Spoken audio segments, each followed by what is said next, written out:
یہ حضرت حسین رضی اللہ تعالیٰ عنہ۔ پھر ادھر آخر میں بدبخت جو شمر تھا اس نے 10 آدمیوں کو لے کر آگے بڑھا اور سارے لوگوں سے اعلان کیا کہ تم ایک ایک کر کر نہیں مار سکتے، تو ایک بار ہی میں ان پر وار کر دیا جائے، سارے لوگ مل کر ان پر وار کر دیا جائے۔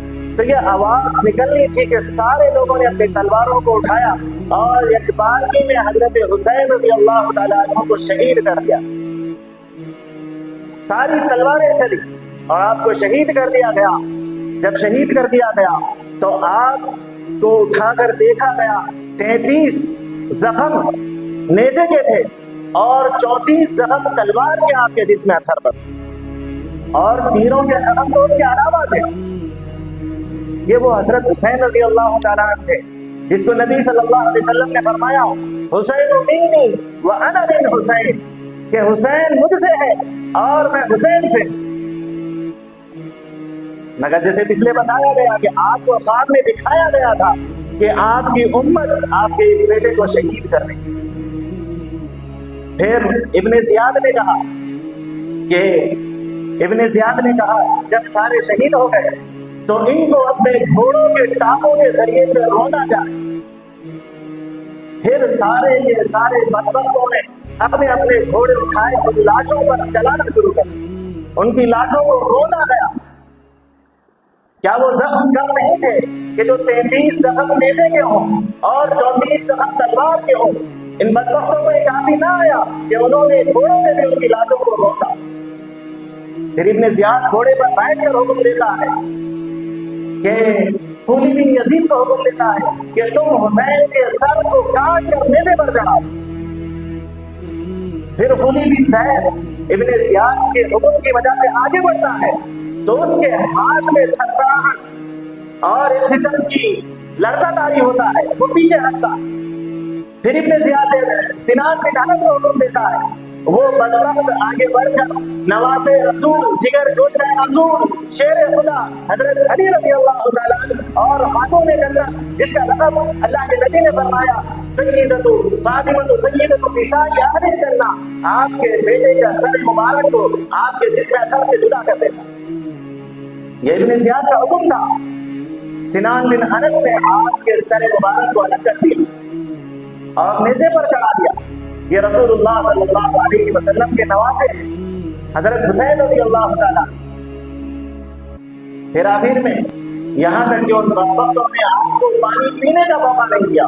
نماز ظہر کا وقت آیا تو نماز پڑھنے کی اجازت نہیں دی، لڑائی کو ختم نہیں کیا گیا، آپ کو پانی پینے سے روکا گیا۔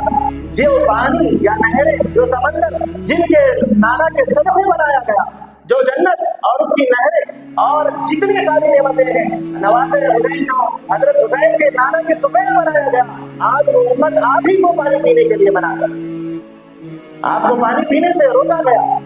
مگر یکایک حضرت حسین رضی اللہ تعالیٰ عنہ کے یکایک آپ کی زبان سے بے ساختہ بددعا نکلی ان ظالموں کے لیے۔ آپ نے ان سے کہا کہ اللہ تبارک و تعالیٰ ان ظالموں کو چن چن کر مارے گا۔ کربلا کا جو میدان تھا کوفہ سے قریب میدان تھا، پھر کربلا سے ان کے سروں کو کوفہ لے جایا گیا، کوفہ لے جا کر وہاں پر ابن زیاد کے سامنے رکھ دیا گیا۔ تو ابن زیاد وہ بدبخت ہے کہ حضرت حسین رضی اللہ تعالیٰ عنہ کے سر مبارک کو سامنے رکھ کر اس کے پاس ایک چھڑی تھی، اس چھڑی سے آپ کے لبوں کو مارتا ہے، یا لبوں پر ایک روایت میں ہے کہ آپ کے لبوں پر رکھتا ہے اور کہتا ہے کہ اتنا خوبصورت چہرہ میں نے آج تک کسی کا نہیں دیکھا، اتنا حسین و جمیل چہرہ میں نے کسی کا نہیں دیکھا۔ میں نے ہزاروں جنگیں لڑی ہیں مگر کسی بھی شہید کا اتنا حسین، اتنا خوبصورت چہرہ میں نہیں دیکھا۔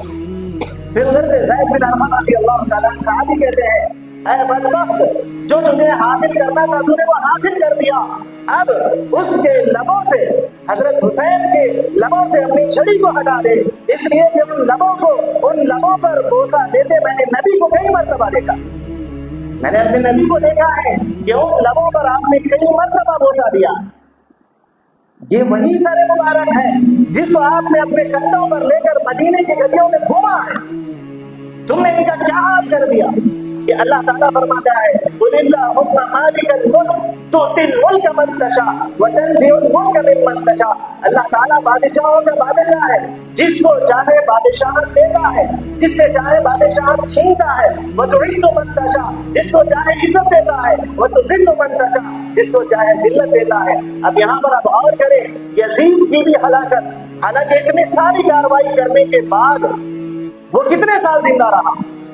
اولاد رسول کو اس نے جانوروں کی طرح ذبح کیا، مگر اپنے تخت پر حضرت حسین کی شہادت کے بعد ایک روایت کے لحاظ سے 2 سال 8 مہینے حکومت کی، اور ایک روایت کے لحاظ سے 3 سال 8 مہینے حکومت کی، اس سے زیادہ حکومت نہ کر سکا۔